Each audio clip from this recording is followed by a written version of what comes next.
Have you ever lost something you didn't realize was precious until the moment it slipped through your fingers? That's the story of humanity's first heartbreak. A moment so small, so simple, yet powerful enough to echo through every generation, including yours. Today, we step into Eden, not as distant readers, but as witnesses. In the beginning, Adam and Eve lived in a world untouched by fear, shame, or pain. Every sunrise was a gift. Every breath was worship. God walked with them, literally walked with them, in the cool of the day. There was no confusion, no insecurity, no broken relationships. Just perfect love, perfect trust, perfect belonging. But even in perfection, there was a choice. God placed a tree in the garden, the tree of the knowledge of good and evil. Not as a trap, but as a reminder. Love must be chosen. Obedience must be willing. Trust must be real. One day, Eve wandered near the tree, and a voice, quiet, cunning, familiar, slipped into her thoughts. Did God really say? The serpent didn't attack her. He didn't threaten her. He simply planted doubt. Doubt about God's goodness. Doubt about his intentions. Doubt about whether he was holding something back. Eve looked at the fruit. It was beautiful. It promised wisdom. It promised more.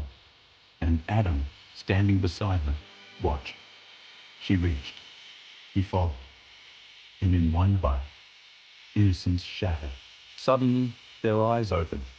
But not to glory, to shame. They hid from each other. They hid from God. They hid from the one who had only ever loved them. When God called, "Where are you?" It wasn't anger. It was heartbreak. He already knew where they were. He wanted them to know where they had fallen. Sin entered the world, and with it came fear, brokenness, pain, and death. But even in judgment, God covered them. He clothed their shame. He promised a savior, because grace didn't begin at the cross. It began in Eden. Adam and Eve's story isn't just ancient history, it's our story. Every day, we face the same whisper. Did God really say? Doubt still comes softly. Temptation still looks beautiful.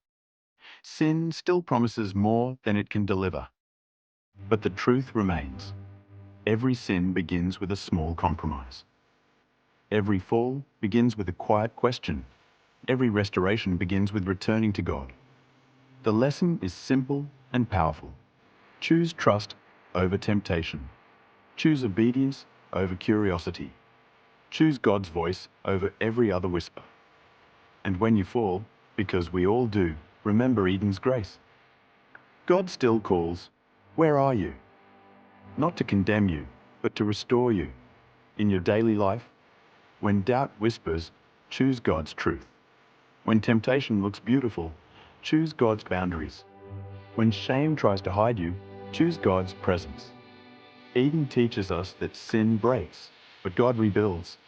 Sin hides, but God seeks. Sin wounds, but God gives. But the story doesn't end with Adam and Eve. Because sin didn't stop in the garden. It grew, it spread, and in the very next generation, it turned brother against brother. Episode 3 is the story of Cain and Abel, a story of jealousy, worship, warning, and the first murder in human history.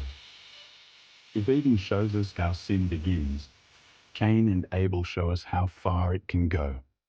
Stay with me. Please share with your family and friends. Remember, the journey continues.